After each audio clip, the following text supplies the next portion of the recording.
Well, hello there, YouTube.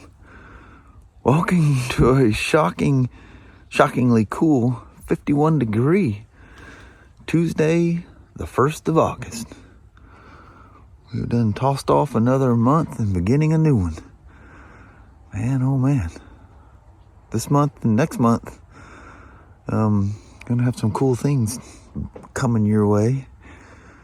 Get to see the new release of the 2024 Spyders and Rikers and whatever else, who knows. And then the Utah, Colorado trip coming up the following month in September. All right, let's start a Tuesday from 51 to 72. Crazy. That's crazy. And I didn't look at what it was at the house. I was reading what the watch said. It was probably less than that when we left. Yeah, I know. It's 44 when I got up. Yeah, she's cool. It was chilly. It's like the desert out here. Colder than heck at night and burning up during the day. I know it. 87 is what the predicted high is here in Vancouver. It's only 2 degrees higher than what we're supposed to be in Toledo. Yeah. We're kind of close. There's them times of the year. Yeah. Well, Mama, have yourself a wonderful Tuesday. You too. And I'll see you as the day goes on. All right. Sounds like a plan. All right. Love you. See you. Bye. I love you. Bye-bye now. Bye. So you remember my F3 standard that we had to replace the switch? In fact, there's the old switch still sitting there. I did a show and tell on that thing Friday. Well, she's back. And for a park brake problem. Switch is working absolutely perfect. The motor now has failed. I tell you what, whoever owned this thing prior, because he bought it used from us, must have been a meter maid or something. For 2 things with this park brake to fail in the same bite, somebody did a whole lot of stopping and going. Who knows? It could be somebody that hits a park brake at a stoplight each time. It could happen. So now I got to go in there and dig that start. Now looking at this thing, it looks pretty simple, but it's kind of some weird tight spots you got to get to replace that. The motor just gave up the ghost. It's very sensitive because it has it senses the tension that it's putting on, and if that gets out of whack and it's internal, you don't have control over it. I mean, there's nothing you do about it when it fails, but it senses when it's put enough tension to lock the rear brakes. You remember, what was that, 2015, 2016, somewhere in there, they had a rash of park brake motors that were faulty from the factory, and they weren't applying enough tension. When people, they parked on a hill, say they're like in San Francisco or some of the hills you get around here, Astoria or something like that, and they parked a bike and come out and the thing's down the street. Park brake is still on. And so there was a test. There was a spot on our hill out here on the ramp that you can go up to a stop, put the park brake on, put your feet down and push it back like you're, scooting a motorcycle backwards. And, she'd slip. And it was, the park brake motor was not applying enough tension. His has got a different problem. It's not letting go. It's putting the tension on and it's locked up. It just won't let go. So it locks on. So I didn't do it. Someone else disarmed the park brake so it was mobile.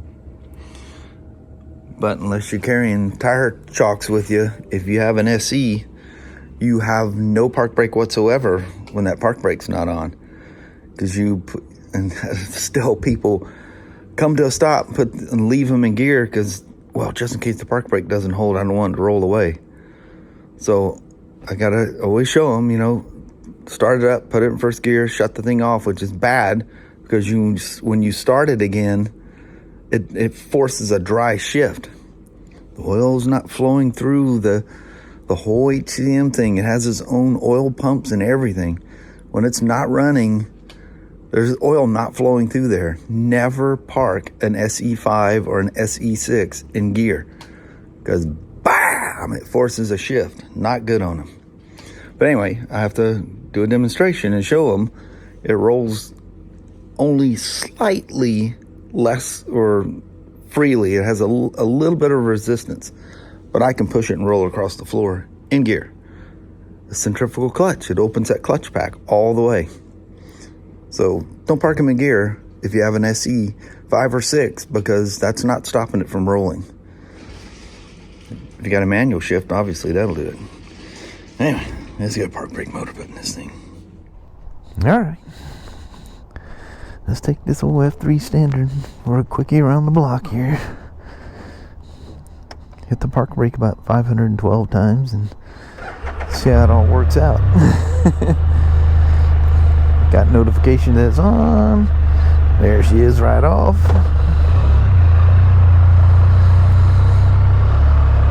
Woo. Thing's only been sitting out there a few minutes.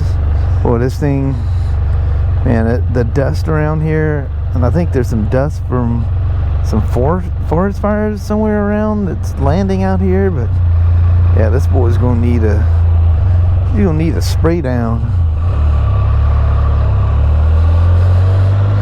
I like it when someone's taking a left where that little red Mazda's coming out. When they're taking a left there, you watch when they move and they're taking their left, they either get sideswiped or there's nothing coming. So it's safe for me to roll out.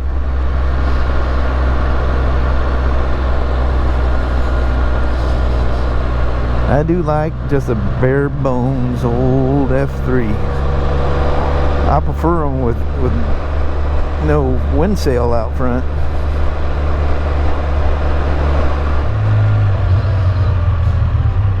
That is just the coolest idea, that thing's sitting there. It does look like it's got camera eyes in it though, doesn't it?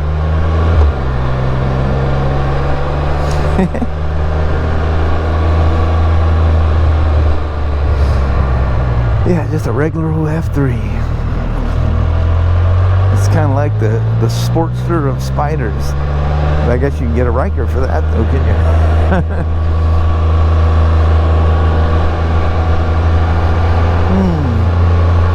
What a beautiful day. Didn't put my watch on, so I don't know what the temperature is or what it's saying it is.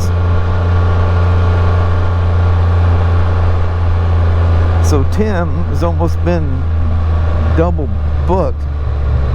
So my old 2020 chalk RT Limited, they were out on a ride and ran over a boulder in the road. I don't know if it rolled out in front of them, or I don't know the circumstances of it. All I know is they ran over a big old boulder. Luckily the damage is minimum, but there's some pans and stuff, and that little frame that holds the radiators, the one that gets whacked with the curb scoopers if you use the bolts in the back. But that thing's rolled back on one side, and man, I don't know how it survived, but it ripped it literally took the taping and stuff off the coupler going into the VCM. Wow. Nothing's damaged. There's no codes, no nothing. But anyway, the parts got ordered. So that's for the rest of my day and all day tomorrow. So I can easily get it done in the expected time to have it back for the customer. Nicest people ever. Man, I'm trying to think. I don't even know how long I've known them. I don't think they could have been. I don't think they were part of the original Spyder crowd, but they're right there in the hunt.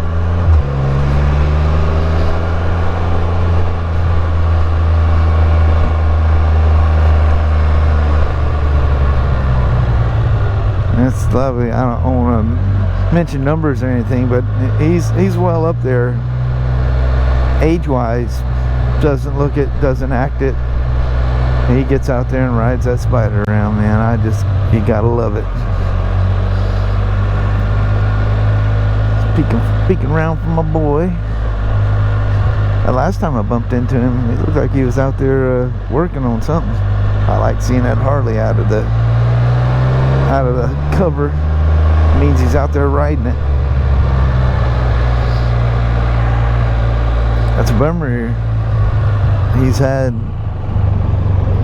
reconstructive surgery on his knee. I think he said twice or 3 times. I don't know. The last time was a whopper.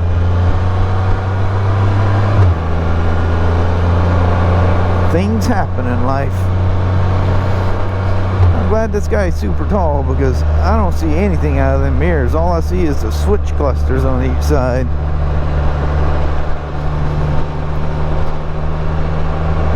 You'll be glad to get this thing back. I feel terrible. I mean, I don't know how many times you can test one. So I did have a little scare. So first thing I do is I test the motor. You know, the old motor's still in there. I just hook it up and it'll just free spool because it has no resistance to hit anything. So it'll spin a few times and power itself down. And it works both, you know, forward and reverse, which means on and off. And anyway, the thing works great. So I found a way that I could unbolt it and there's a box inside there. It's got a big old coupler, and that's the park brake module. You remember some of the F3s? I think I talked about that in one of them. They came from the factory without the module, and they sent the bikes, and then when they came in, we put the bike together and put the parts on it, you know. And is it cover? Yeah. But anyway, so I had it unplugged, and I plugged the thing back in. So now it's all hooked up, new motor and everything. It does nothing. It's just absolutely dead.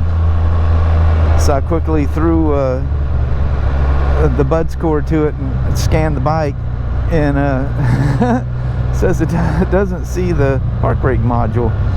I'm going. So I look down there, and I look real close, and it's got a lock tab on the top and the bottom of the coupler. I can see both of them. Neither one of them's clicked. Always push until you hear them click, you know. Do what I say, not as I do, kind of a thing. And so I tried to push it the rest of the way in, and the rubber was kind of dry, the water and dust proof rubber. So I pulled the thing out, just hit it with a little Honda silicone. You don't want to put grease in there because they fit so tight. You can literally hydraulic the pins out. Never dielectric grease those things. But anyway, I was just after the pins were fine. I was just after the rubber. It was hanging on that. And so with the silicone spray on there, it goes click, click. You hear both of them click. Scan it again. It was an occurred fault. Cleared the code, and she works perfect. But that was the only thing replaced. You know, this is done through a service contract that he bought from us when he bought this thing used. And the thing, literally, he's exceeded what he paid for it. I know those things look like a scam, but I can tell you from a technician's point of view, they're worth it. It's like insurance. You pay that, you know, monthly, yearly, every 6 months, however you pay for your insurance. And you think, well, I'm spending all this money and I never use it. It's like health insurance. Man, oh man, if I didn't have health insurance, that deal over that stroke would have, yeah, wouldn't have been good. Anyway, my point being, I've heard people complain about those service contracts, but you gotta have a reputable dealer that can explain the situation to the insurance company in a way that, you know, because they've got a lot of, well, if it's, you know, service related, you know, they got a bunch of rules. You need to know, your service department knows how to play the game with these insurance companies, because of course they want to take your money, but they don't want to pay anything out. We'd never not get those things approved. Never. We've had some people trying to pull some scams on us, but you know, we're up front because we need to be on good terms with these insurance companies. If we try to scam them, they're never going to trust us for anything. So we tell them up front, because they'll send an adjuster out to check whatever, you know, for certain things, and we tell them up front, this looks a little suspicious. I'm just saying, it's your decision. You're the payee. We get them all, other than somebody pulling the scam, we get them all through. It's got to be legit though. And the one really important thing is some dealers have their own insurance company. And it's their own thing. So it's most of them are pretty much only good through that dealer. And of course they don't want to pay. They want to make profit off of those things, because that's how insurance companies make money. Is the odds are you're not going to have a problem. But it's tough for another dealer to talk to another dealer and convince them that this is a legit claim. They'll find anything to fight out of it. But the nice thing is they don't have any adjusters. But some of them don't allow you to go to another dealer. Make sure it's one of these national reputable plans, and you can go anywhere. Just go to a good shop to start with, because I've literally had to fix something that somebody did more harm to a vehicle than repairing it. It's a crazy world out there. Make sure you take it to a factory dealership, you know. Take your Acura to Acura, your Honda Honda, so on and so forth. Anyway, that's it. Thanks for coming along on a 2018 F3 Standard. Well, hello there, YouTube. Getting out here a little late tonight. And first off, I want to thank Doug, way up in Alberta, Canada, who sent these Jora wheels all the way down here. Hear that simple kind of a sound? He painstakingly put like tissue in there so they don't rattle in the box. Probably coming from Canada here, some, I don't know, Border Patrol might go, What is that? what is that rattling there? That is really But cool. he didn't, that wasn't what he expected to get. They're deeply dished. The offset is quite a bit. He thought, well, maybe you can find something to do with them. I guarantee I'll find something to do with them. So thank you so much, Doug. These are cool. That was sweet of you. Good looking as heck wheels. Yeah, they're gorgeous. I Gonna like figure them. out something with them. Come heck or bust. Yes. But anyway, that was a good day today. Very Spyder day today. I'm on another Spyder. My original new, well, the 2020 demo, the new body style, the chalk white one.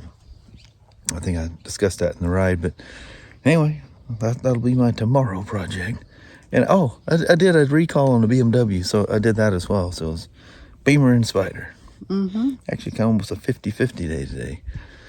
It's supposed to be all BMWs, or Spyders, but things change up a little bit. But anyway, I can rattle on forever, as you know. So I'm gonna bail out. Alrighty, well, thank you guys so much for watching. We really do appreciate it. We will talk to you tomorrow. Same smoke time, same smoke channel. Don't forget to give a thumbs up, and you guys have an amazing Wednesday or Thursday. Heck yeah. Thanks again, Doug. Yes. I'll put them to good use. Thanks now. You guys have a wonderful evening. We'll see you in the morning. Yes.